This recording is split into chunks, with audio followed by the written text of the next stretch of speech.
بسم الله الرحمن الرحيم. الحمد لله رب العالمين، والصلاة والسلام على خير خلق الله محمد وعلى آله وأصحابه الكرام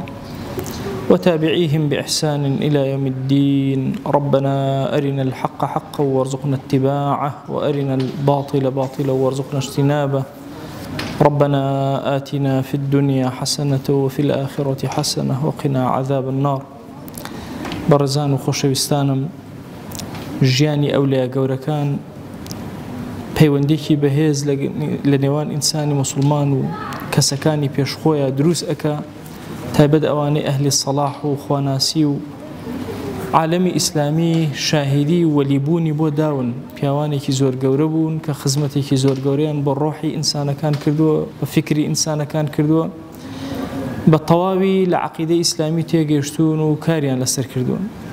یەکێک لەو گەورە پیاوانەی کە ئەچینە خزمەتی بریتیە لە معروفی کەرخی.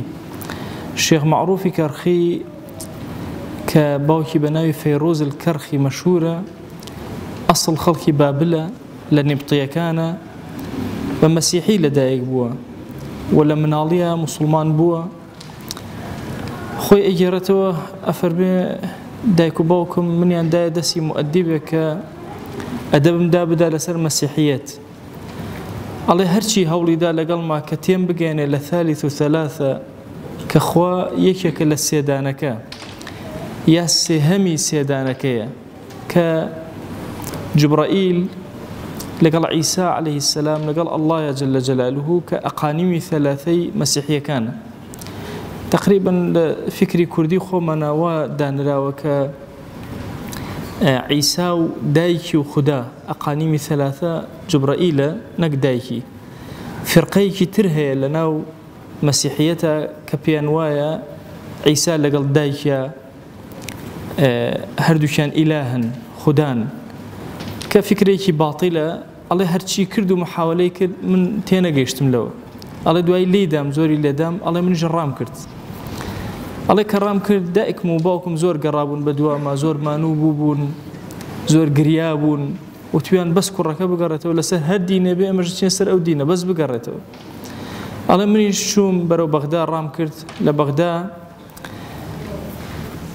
ڕێ ئەکەوێتە لای عەلی کوڕی موسای ڕضا. ئیمام موسای کاظم کوڕێکی هەیە بە ناوی عەلی.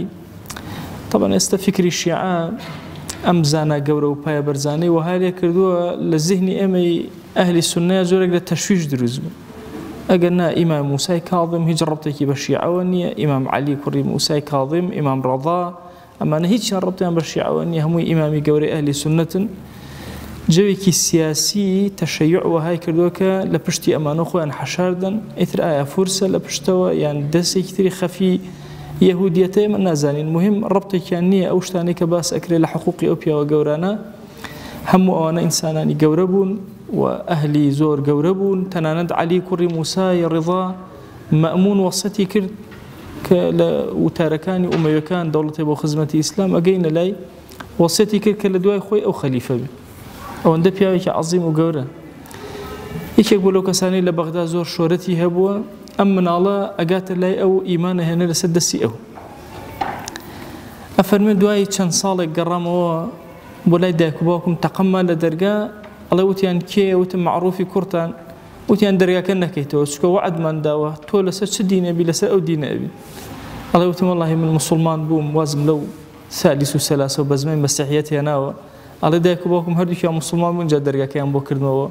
ئەڵێ یەکەم کەسێ لەسەر دەستم موسڵمان بوو خوا هیدایەتیە دایک و باوکی خۆم بوون کە خوا زۆر لطفێکی گەورەی لەگەڵا کردن. معروفی کەرخی لە دوای عەلی کوڕی موسای ڕضا تەشریفی ڕوو ئەکاتە ئیمامی گەورە ئەحمەدی کوڕی حەنبەل. لە ئەحمەدی کوڕی حەنبەل زۆر سوودی وەرگرتووە، علمێکی زۆر گەورەی کۆ کردوێتەوە، پایەکانی ئیمان زۆر بە جوانی لە دڵیا چەسپیوە. یەکێک بۆ لەو کەڵە پیاوانەی کە ئیمامی ئیبن الجەوزی یەک کتێبی گەورەی داناوە تەنها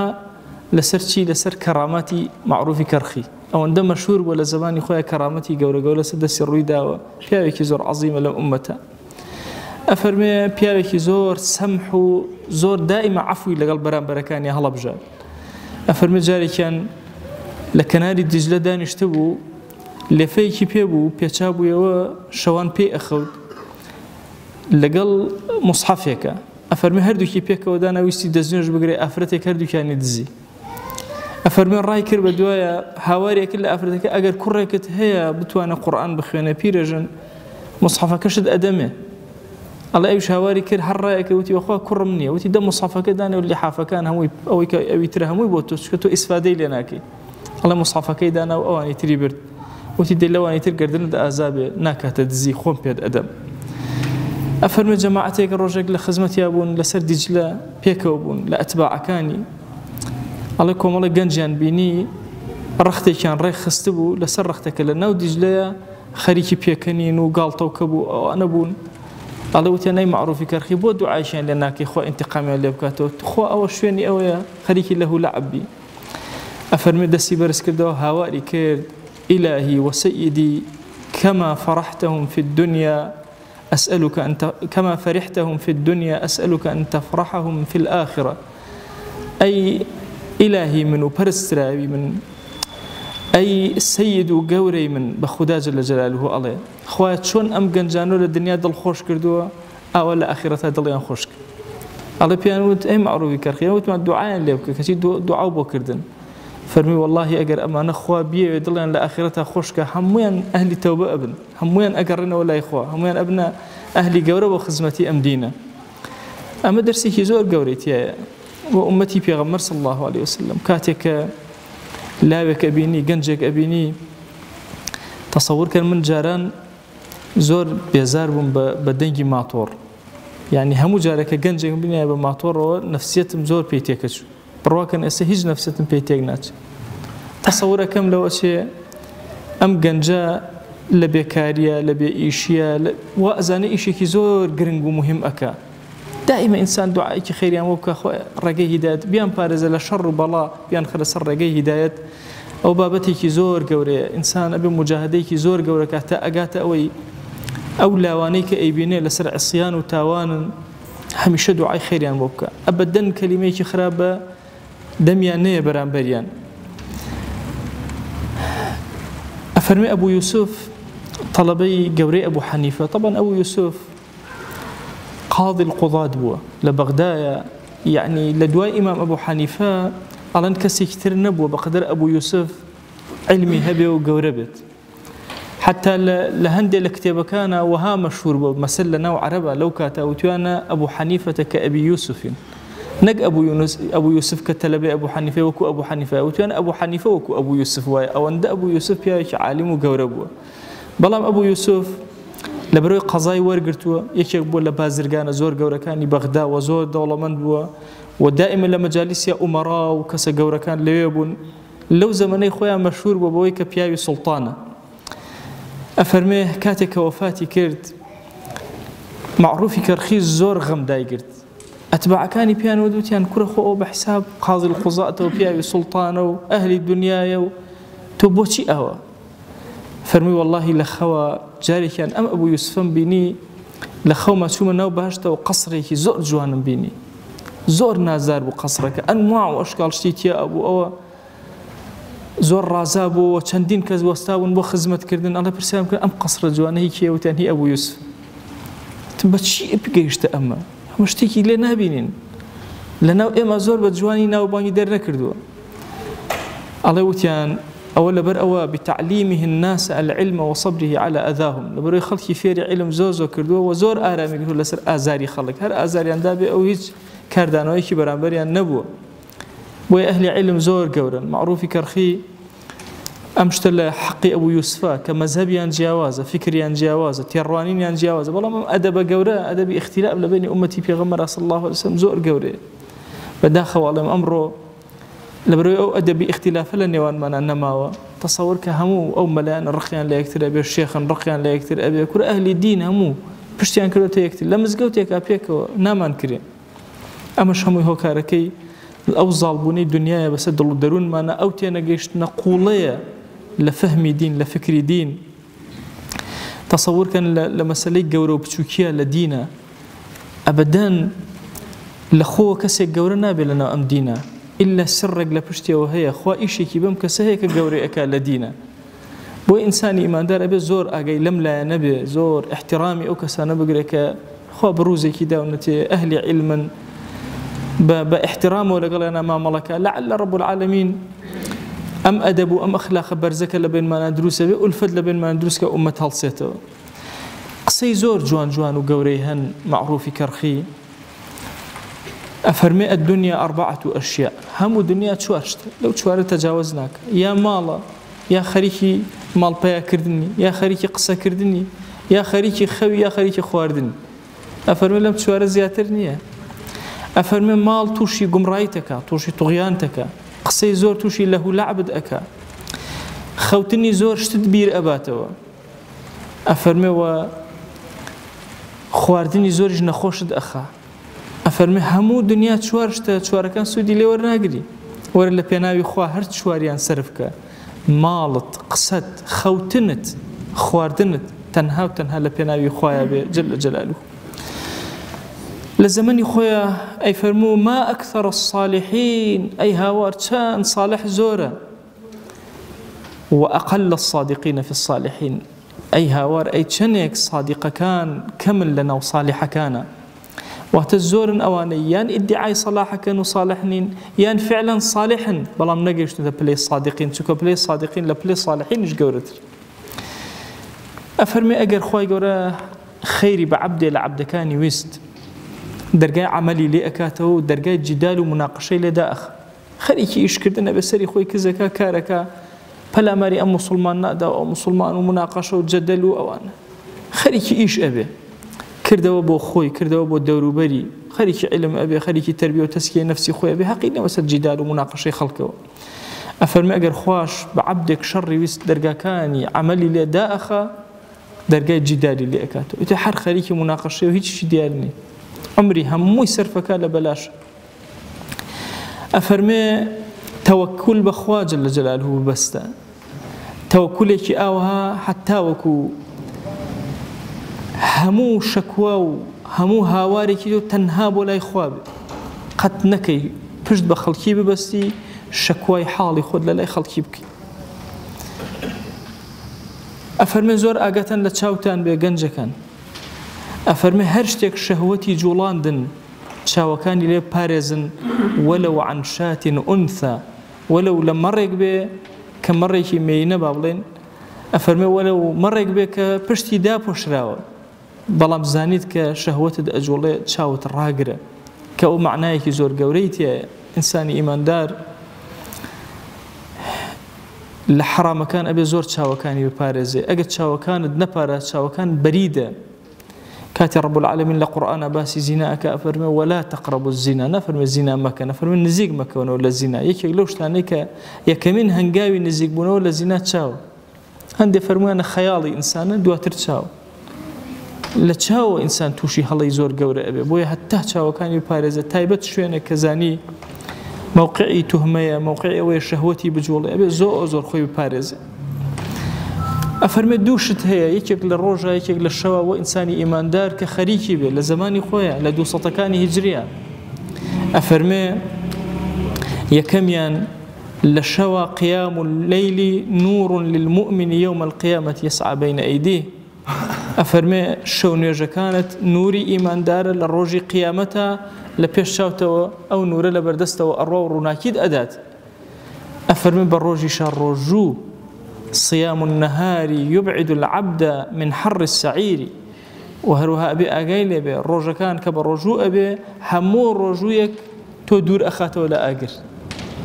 بويا بيغمر صلى الله عليه وسلم لفرماشتك فرمي حفتا صال وجهي كسك لا أقر دورك يتو بقدري فهو يك روجو بويا الروجو زور فضيلتك قوري هي زور عظيمة إنساني إيمان دار للروجة أقايل الروجو كاني ببرنامج الروجي للشوا أجاي للشون يجكاني أمدو أركا نابقة أولياء كانوا أهلي خوا وأهل الصلاح أملياتك أفرمي برسيارم لي كان علين علامتي أولياء خوا كامي وتشين ولكوين أفرمي بيتان عليهم أو كسي همومي بو خوابي مشغول بخوا الراكردني شهر ولا خوابي كاتك جناهي كرد أفرمي ولي خواي هەمەکانی غەممی لە پێناوی دین نابێ، هەممی دنیەوی و هەممی ژیانی خۆی و هەممی شەهەوانی وانە هیچ نییە، ئەڕوا لە ئینسانە، هەمەکانی هەمووی لە پێناوی خۆیە. ئیمامی عومەر ڕەزا و ڕەحمەتی خۆی لە بەجاریتر لە خزمەتتانە باسم کردو لەگەڵ هاوڵانە دانیشت بوو ژوورێک ئەفەرمێ بفوتی تەمەنە و ئادەی تەمەن ناکەن، خەیاڵکەن بزانن ئەم ژوورە بۆچی باش.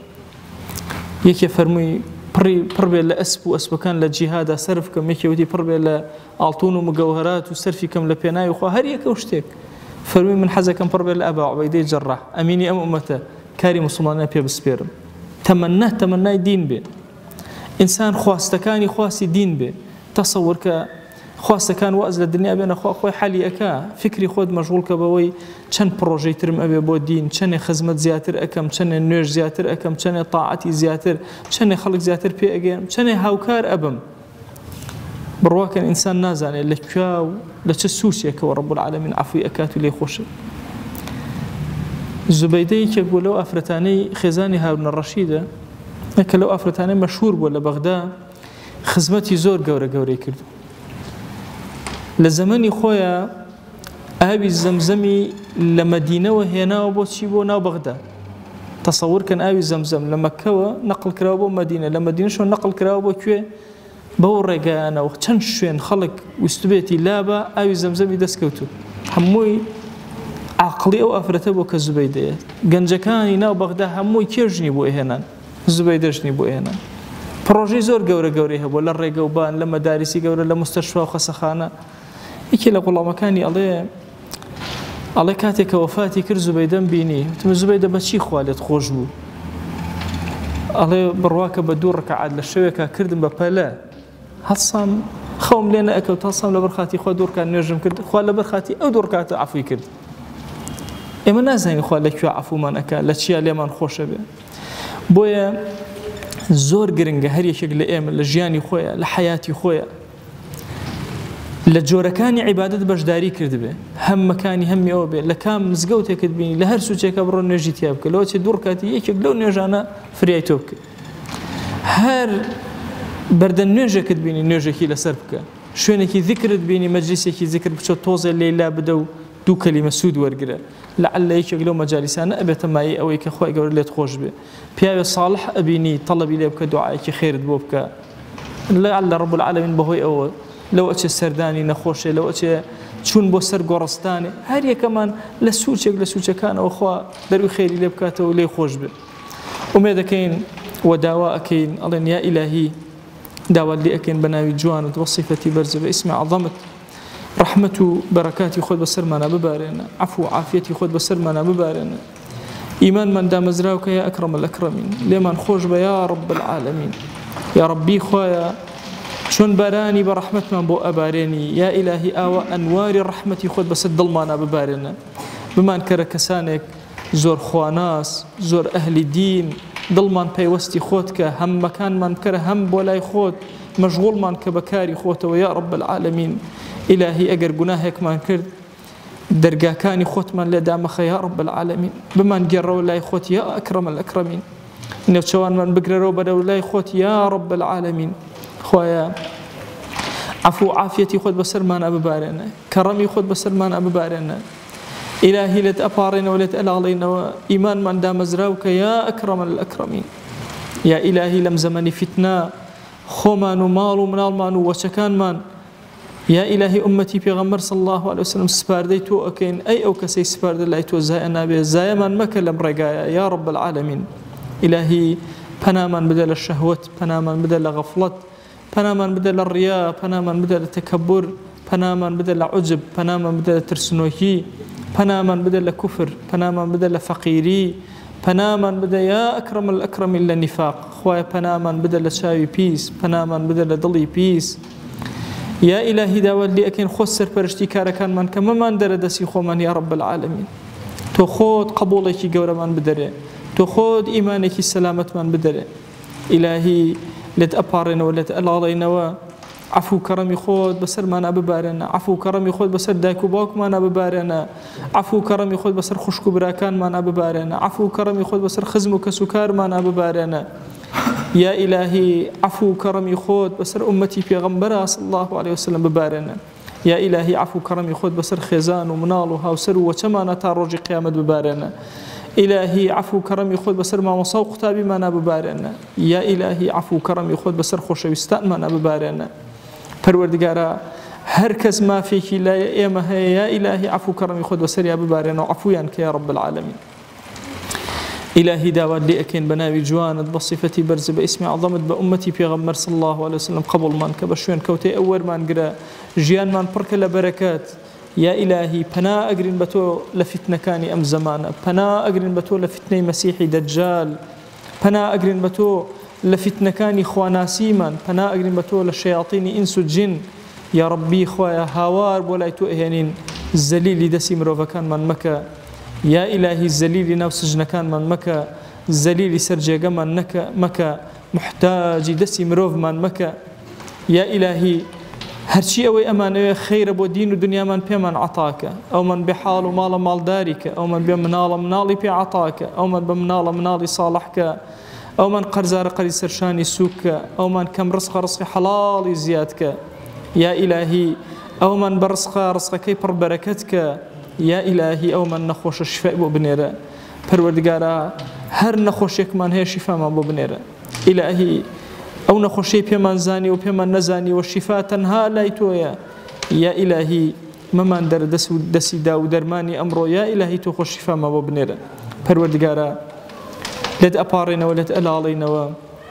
ضلمان آرامك رحمن آرامك مالمان آرامك شاركمان آرامك إلهي كردستان من آرامك إلهي لد أبارينا ولد ألالينا وأمتي بيغمر صلى الله عليه وسلم آرامك إلهي رحمتي خود بسر أهلي غزة ببارنا إلهي هاوار بولايتو إهاني النصرتيان بدره سركوتويان كيهود ونصارى بشكيان يا رب العالمين بخوا پروردگارا هیچ أميدك من لسر زويان نما ودس من لزوي برا پروردگارا تنها وتنها پشت بتو قائم أكين هاوار بولايتو إهاني لتو ألالينوا أبارينوا خوا نصرتي مسلماناني غزة يا رب العالمين يا ربي خويا مسلمان فلسطين يا إلهي رزقار كده دسي يهود خويا أم فتنة وفساد يهود دسي بيكل ولا سر زويا خويا جان صهيونتي جهاني بشكينا يا إلهي لوتيان بشكينا يا إلهي لوتيان بشكينا إلهي أم أمتي بيغمر صلى الله عليه وسلم زندو كروا ضلمان يكخروا بهزمان كروا بمن يرى لو عبداني يا إلهي كتولي أن رازي خويا جان أزانين إما كم ترخمين كلكي هستانا ومن نية بلان پروردگارا هموی لنیوان وشيكي تويا يا أكرم الأكرمين يا إلهي ضلمان يخروا بهزمان كروا دروسمان كروا عدالة الجهان بخروا دسمان يا إلهي قائد بيا وقورا كان لأمتي إسلامي مبرا ولي صالح كان مبرا يا إلهي داوال لي أكين بقوري خود برحمتي خود برزمان كروا لسر زويا جاري كثير يا رب العالمين إلهي لد أبارنا ولد ألالينا صلاوي أما جسي إما يا رب العالمين بقينا بيغمبر صلى الله عليه وسلم يكنا من لخزمتي أبينا بأمتي أو قبول مانك بشوين كوتي أول من قرأ لجير سايو سيبري آلاي أو حشر مانك برشفاعتي أو من بخا لبهشتا لقل أو كومان كروا آمين آمين والحمد لله رب العالمين وصلى الله على سيدنا محمد وعلى آله وصحبه وسلم تسليما كثيرا أبدا إلى يوم الدين ويقول لقناهي من الشيء أجبوري وخوالي من قبول